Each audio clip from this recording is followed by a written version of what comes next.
ചെന്നിത്തല കിഴക്കേ വഴി തെക്കും ഭാഗം 5823 നമ്പർ സുബ്രഹ്മണ്യ വിലാസം NSS കരയോഗത്തിനനുബന്ധമായി പ്രവർത്തിക്കുന്ന തളിർ ബാലസമാജത്തിൻ്റെ രാമായണ കഥാപരമ്പരയിലേക്ക് സ്വാഗതം.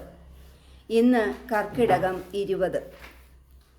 ഗോപുരദ്വാരത്തിൽ പോർവിളിയുമായി സുഗ്രീവൻ എത്തിയിരിക്കുന്നു എന്ന് കേട്ട് ബാലി അത്ഭുതപ്പെട്ടു. സർവാംഗം ചോരയും ഒലിപ്പിച്ച് തലയും കുനിച്ചു മടങ്ങിപ്പോയവൻ വീണ്ടും എത്തിയിരിക്കുന്നു. നിയന്ത്രിക്കാനാവാത്ത കോപാവേശത്താൽ ബാലി ചാടിയിറങ്ങി. താര വിങ്ങിപ്പൊട്ടിക്കൊണ്ട് ഭർത്താവിനെ തടഞ്ഞു നിർത്തി. പ്രാണനാഥ, തോറ്റോടിയവൻ വീണ്ടും വന്ന് പോർവിളി മുഴക്കുന്നത് അവൻ്റെ പിന്നിൽ പ്രബലനായ ആരോ ഉണ്ട് എന്നതിന് തെളിവാണ്. ഇന്നലെ അംഗദൻ കാട്ടിൽ പോയിട്ടു വന്ന് പറഞ്ഞതും ദുസ്സൂചനകളാണ്. ദശരഥപുത്രന്മാരായ രാമലക്ഷ്മണന്മാർ സുഗ്രീവനുമായി സഖ്യത്തിലേർപ്പെട്ടിരിക്കുന്നു. അങ്ങയെ വധിച്ച് സുഗ്രീവന് രാജ്യം നേടിക്കൊടുക്കാമെന്ന് രാമനും സീതയെ അന്വേഷിച്ച് കണ്ടുപിടിച്ചു കൊടുക്കാമെന്ന് സുഗ്രീവനും അഗ്നിസാക്ഷിയായി സത്യം ചെയ്തിട്ടുണ്ട്. അങ്ങ് സുഗ്രീവനുമായുള്ള ശത്രുതയെല്ലാം കളയണം. സുഗ്രീവനെ ഇളമുറയാക്കി വാഴിക്കണം. കാലം നമുക്ക് അനുകൂലമല്ല. എന്തോ അമംഗളകരമായത് നടക്കുമെന്നൊരു തോന്നൽ എന്നെ വല്ലാതെ അലട്ടുന്നു. അങ്ങ് പോകരുത്. സുഗ്രീവനുമായി യുദ്ധം വേണ്ട. ബാലി താരയെ ചേർത്ത് പിടിച്ച് ആശ്വസിപ്പിച്ചു. എൻ്റെ പ്രിയ ഭാര്യ ഇത്ര ഭീരുവാണോ? നിന്റെ ഭർത്താവിൻ്റെ പരാക്രമത്തിലും കഴിവിലും നിനക്കെന്താ ഇത്ര സംശയം വരുവാൻ? അവൻ്റെ പിന്നിൽ ഏതു പ്രബലൻ വരുമെന്നാണ് നീ പറയുന്നത്? രാമലക്ഷ്മണന്മാർ അവനുമായി സഖ്യം ചെയ്തെന്നോ? അസംഭാവ്യം. അയോധ്യയിൽ ദശരഥപുത്രന്മാരായി പിറന്ന രാമൻ വൈകുണ്ഠനാഥനാണ്. സീത ലക്ഷ്മീദേവിയും. നാരദമുനി എത്രയോ മുമ്പേ എന്നോട് ഇക്കാര്യം വ്യക്തമാക്കിയിട്ടുണ്ട്. അവർ ഈ കാട്ടിൽ വന്നാൽ ആദ്യം എൻ്റെ അടുത്തായിരിക്കും എത്തുക. വിഷ്ണുഭക്തനായ എന്നെ തഴഞ്ഞിട്ട് അദ്ദേഹം സുഗ്രീവനോട് ചേർന്ന് എന്നെ വധിക്കുകയില്ല. രാവണനെ പോലുള്ള ദുഷ്ടരാക്ഷസരെ ഉന്മൂലനം ചെയ്യാനാണ് അദ്ദേഹം ജന്മമെടുത്തിട്ടുള്ളത് തന്നെ. നീ നോക്കിക്കോ, അദ്ദേഹത്തിനെ പൂജിച്ച് സൽക്കരിച്ച് ഞാൻ ഈ രത്നസിംഹാസനത്തിൽ കൊണ്ടിരുത്തും. ഒരു വീരാംഗനയ്ക്ക് ചേർന്ന വിധം നീ എന്നെ ആശീർവദിച്ച് പോരിനയക്കൂ. ശത്രു പോരിന് വിളിക്കുമ്പോൾ വാലും ചുരുട്ടി അകത്തിരിക്കുന്നവൻ ആണാണോ? ഇത്രയും പറഞ്ഞ് പല്ലു കടിച്ചലറിക്കൊണ്ട് സുഗ്രീവന്റെ മുമ്പിലേക്ക് ബാലി ചാടി വീണു. മുഷ്ടിയുദ്ധത്തിലായിരുന്നു തുടക്കം. മുഷ്ടിപ്രഹരങ്ങളും കാലുകൊണ്ടുള്ള താടനങ്ങളും അങ്ങോട്ടും ഇങ്ങോട്ടും തകൃതിയായി നടന്നു. പരസ്പരം തലകൊണ്ടടിച്ചും നഖങ്ങളാൽ മാന്തിപ്പറിച്ചും പല്ലുകൊണ്ട് കടിച്ചു കുടഞ്ഞും ചാടി കുതിച്ചും കൂടെ പതിച്ചും കെട്ടിപ്പിടിച്ചും അമർത്തിഞ്ഞെരിച്ചും യുദ്ധം കൊടുമ്പിരിക്കൊണ്ടു. മുഷ്ടിയുദ്ധം കഴിഞ്ഞ് ഗദായുദ്ധമായി. ഓതിരം, കടകം, മറികടകം എന്ന നിലയിൽ അങ്ങോട്ടും ഇങ്ങോട്ടും അടിയോടടി. സുഗ്രീവൻ പലപ്പോഴും അടിപതറി. സുഗ്രീവന്റെ പകുതി കരുത്തുകൂടി ബാലിക്ക് കിട്ടുന്നത് കൊണ്ട് ബാലിക്കായിരുന്നു എപ്പോഴും മേൽക്കൈ. ഇനിയും നിന്നെ ഞാൻ ഈ ഭൂമിക്ക് മുകളിൽ വെച്ചേക്കില്ല.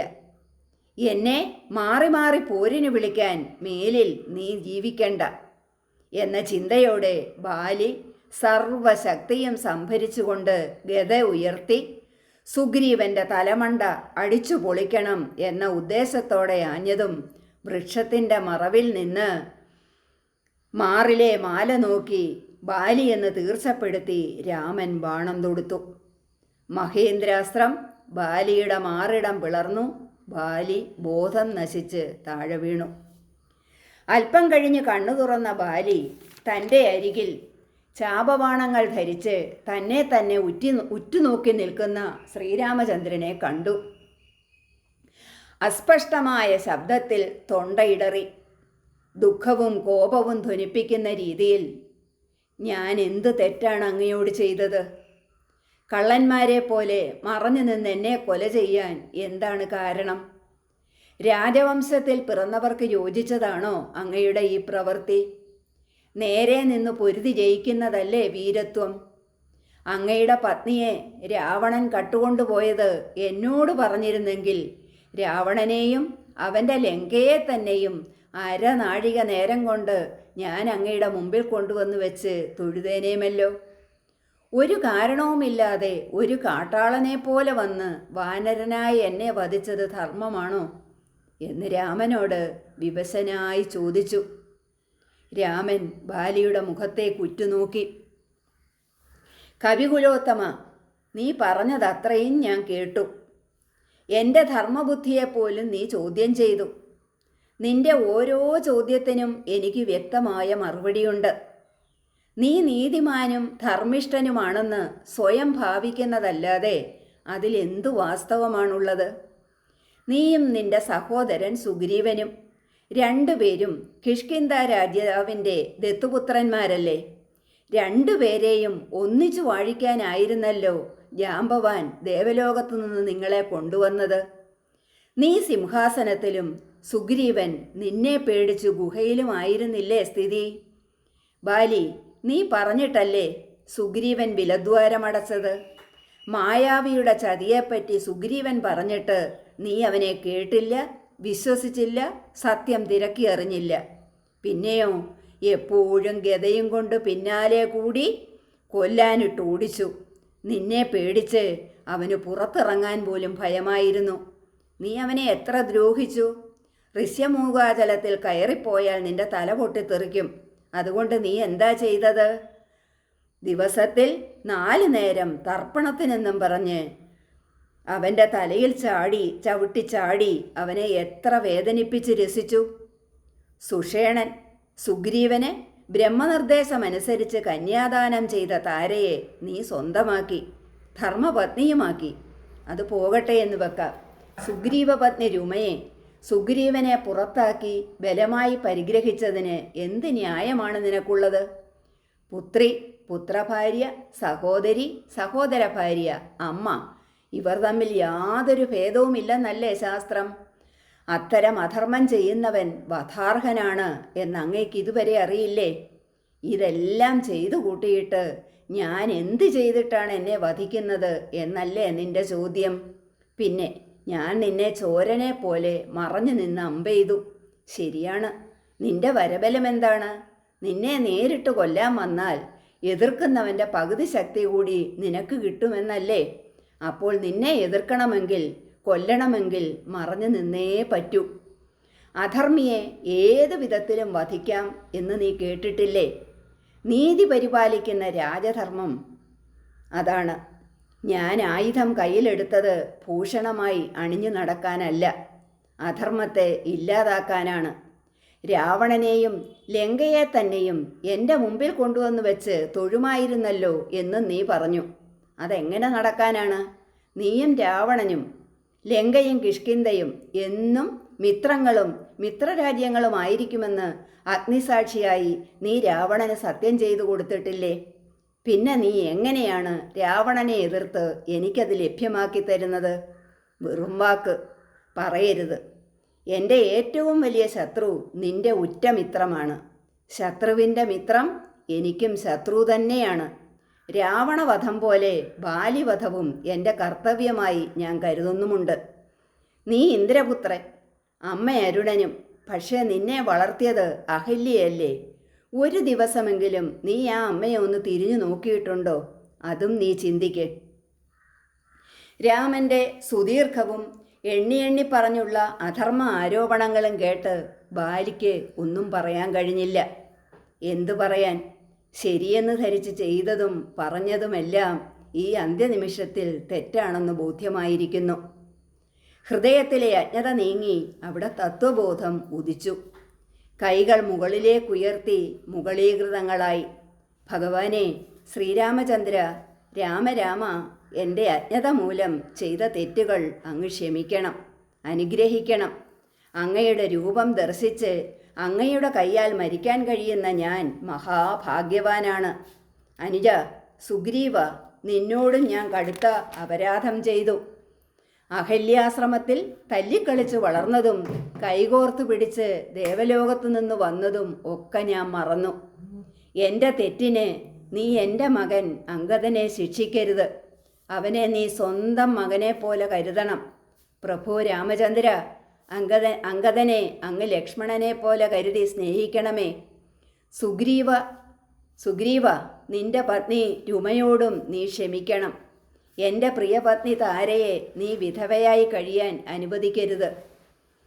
അമ്പും പറിച്ച് തൃക്കൈ കൊണ്ടടിയനെ അൻപോടു മെല്ലെ തലോടി അയക്കണേ രാമചന്ദ്ര എന്ന ബാലിയുടെ അപേക്ഷ കേട്ട് ദാശരഥി ബാലിയുടെ സമീപം ചെന്ന് ബാണം വലിച്ചൂരി. അവൻ്റെ ശരീരം തലോടി. രാമൻ്റെ മുഖത്ത് ദൃഷ്ടികൾ ഊന്നി ബാലി വിടവാങ്ങി. ബാലി മരിച്ച വൃത്താന്തമറിഞ്ഞ താര പ്രജ്ഞ നശിച്ച ഭ്രാന്തിയെപ്പോലെ അലറിക്കരഞ്ഞുകൊണ്ട് ഭർത്തൃശരീരത്തിൽ വീണ് പൊട്ടിക്കരഞ്ഞു. കരുണയുണ്ടെങ്കിൽ ഒരു ബാണമെയ്തെന്നെയും കൊല്ലൂ. എന്നെ പിരിഞ്ഞാൽ എൻ്റെ പ്രാണനാഥനെ സഹിക്കില്ല. എനിക്കും എന്നെ എൻ്റെ പതിയോടുകൂടി അയക്കുകയാണെങ്കിൽ അങ്ങേക്ക് കന്യാദാന ഫലം കിട്ടും എന്നും പറഞ്ഞ് താര കരയാൻ തുടങ്ങി. രാമചന്ദ്രൻ താരയെ ആശ്വസിപ്പിച്ചു. ഈ ലോകത്ത് മരണമില്ലാത്തവരായി ആരുമില്ല. ജനിക്കുമ്പോൾ തന്നെ കൂടെ ജനിക്കുന്നതാണ് മരണവും. അത് ലോക സത്യമാണ്. കൃതയുഗത്തിൽ ജനിച്ച ബാലി ത്രേതായുഗത്തിൻ്റെ മധ്യഘട്ടം വരെ എത്രയായിരം വർഷങ്ങളാണ് ജീവിച്ചത്. ത്രേതായുഗത്തിൽ എൻ്റെ ബാണമേറ്റ് മരിക്കണം എന്നാണ് ബാലിയുടെ വിധി. ബാലി മരിക്കുകയല്ല, സായുജ്യവധം നേടിയിരിക്കുകയാണ്. ജഡം നശ്വരവും ആത്മാവ് അനശ്വരവുമാണ്. സർവോത്കൃഷ്ടമായ മുക്തിപദമാണ് ബാലിക്ക് കിട്ടിയിട്ടുള്ളത്. അതിനാൽ നീ സമാധാനിക്കുക, കരയാതിരിക്കുക. ഇങ്ങനെ തത്വപരങ്ങളായ ഉപദേശങ്ങൾ നൽകി രാമൻ താരയെ ആശ്വസിപ്പിച്ചു. താരയുടെ മനസ്സിലെ അജ്ഞതയും നീങ്ങി മനസ്സും ശാന്തമായി. ഇന്ന് നമ്മൾ ബാലി സുഗ്രീവ യുദ്ധവും ബാലിവധവും താരോപദേശവും അടങ്ങുന്ന കഥാഭാഗങ്ങളിൽ കൂടിയാണ് സഞ്ചരിച്ചത്.